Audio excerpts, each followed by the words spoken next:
ರಾಜ್ಯದಲ್ಲಿ ನಡೀತಾ ಇರ್ತಕ್ಕಂಥ ಪ್ರಚಲಿತವಾಗಿರ್ತಕ್ಕಂಥ ಈ ಮೂಢ ಹಗರಣದ ಬಗ್ಗೆ ಈ ರಾಜ್ಯದಲ್ಲಿ ಬಹಳ ಸದ್ದು ಮಾಡಿ ಬಹಳ ಅವೈಜ್ಞಾನಿಕವಾಗೂ ಚರ್ಚೆ ಆಗ್ತದೆ. ಯಾವುದೇ ಒಂದು ಪ್ರಕರಣ ಸತ್ಯಾಸತ್ಯತೆಯನ್ನು ಒಳಗೊಂಡಿರಬೇಕು, ಸತ್ಯದಿಂದ ಕೂಡಿರಬೇಕು. ಇಲ್ಲಿ ಬ್ಲಾಕ್ ಮೇಲ್ ನಡೀತಾ ಇದೆ. ಒಂದು ಕಡೆ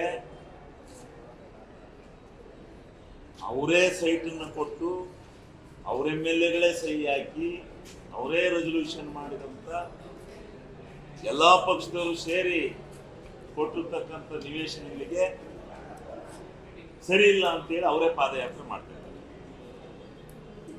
ಮತ್ತೊಂದು ಕಡೆ ಈ ಒಬ್ರಾನ್ ಅಂತಕ್ಕಂಥ ಒಬ್ಬ ವ್ಯಕ್ತಿ ಸಾಮಾಜಿಕ